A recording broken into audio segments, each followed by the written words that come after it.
There is a father, a king. His army is stuck in the harbor and the winds have stopped. The oracle speaks.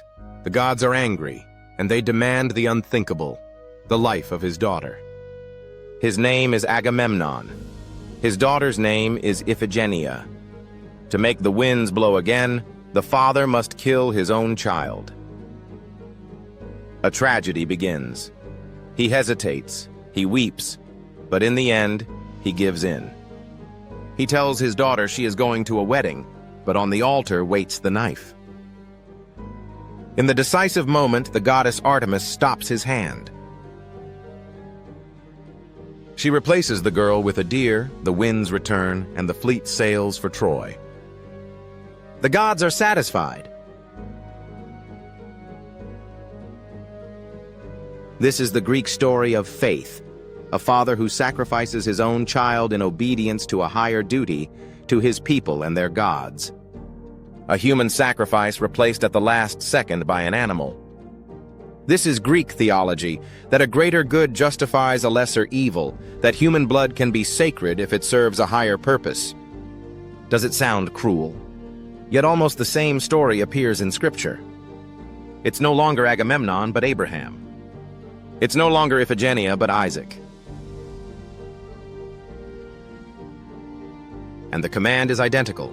Take your son, your only son whom you love, and offer him as a burnt offering on Mount Moriah. How is that possible? How can the God of moral law demand exactly what the pagan gods demanded? How can the God who forbids human sacrifice test faith through an act of murder? The law is clear. Do not give any of your children to be sacrificed to Molech. God spoke clearly about those who sacrificed their children to Molech. Such a thing never entered my mind. The prophets confirm it. I desire mercy, not sacrifice. Knowledge of God, not burnt offerings. And yet in this story, God seems to ask for blood, to demand what he himself condemns. This paradox cannot be revelation. It can only be fabrication. Look closely and you see the fingerprints of Hellenism. Abraham's story follows exactly the same pattern as Agamemnon's: the divine command, the father's inner struggle, blind obedience, and the miraculous substitution of an animal. It's the same structure, rewritten with different names, and it serves the same purpose: to sanctify a place. For the Greeks, it was the temple of Artemis. For the Jews, Mount Moriah, the future site of Solomon's temple. That is no coincidence, it's syncretism.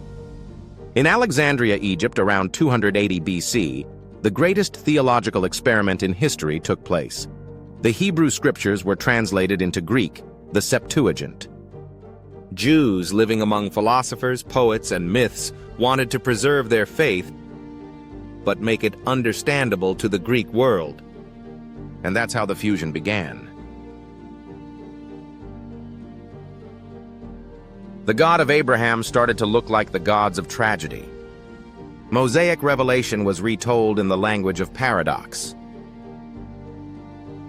Faith became blind obedience. Sacrifice became the proof of loyalty. Through the Septuagint, Greek philosophy entered Scripture. The God of moral law was dressed in the robes of Greek drama. Revelation was turned into myth. The text itself exposes the edit. The phrase, "as it is said to this day," sounds like the voice of a later editor, not Moses. Moses never even entered Canaan, let alone Mount Moriah. He couldn't have written this about a place he never saw. We have no complete Hebrew manuscripts older than this translation, the Septuagint. Even the Dead Sea Scrolls from the 1st century BC already carry Hellenistic influence. Everything points to Genesis 22 being a later edition, created in Alexandria. And there's something even more revealing. The story is completely absent from the rest of the Old Testament. No prophet, no psalm, no historical text ever mentions it. Abraham is praised for his faith, but never for this sacrifice. Isaiah, Micah, Jeremiah all speak of mercy, justice, and knowledge of God, not of tests of loyalty through death. The story simply didn't exist before the Greek period. Only Paul refers to it in the New Testament, turning it into a symbol of total obedience, faith that goes as far as death. From there, the theology of sacrifice was born, the same logic later used by the Sanhedrin. It is better for one man to die than for the whole nation to perish. The same moral logic as in Greek tragedy, turning the forbidden blood of man into a sacred offering, though the law allowed only that of animals. But God is not the God of paradox. He does not demand death to prove life. He does not test love through pain. The Psalms say, "The dead do not praise the Lord." Isaiah says, "Death does not glorify you." The law says, "Choose life that you may live." Anything that contradicts this is not revelation, it's philosophy. And Daniel 8 tells us exactly what happened. The little horn cast truth to the ground. The little horn, Greek philosophy, rewrote revelation, turned it into myth, and made the God of moral law look like the gods of tragedy. At Melek Ministry, we believe the time has come to separate revelation from myths and philosophy. The God of truth does not demand death for life. He asks for truth, for freedom. If you want to understand more deeply how Greek philosophy reshaped Scripture and faith, visit melekministry.org. Melek Ministry, for those who choose truth over myth.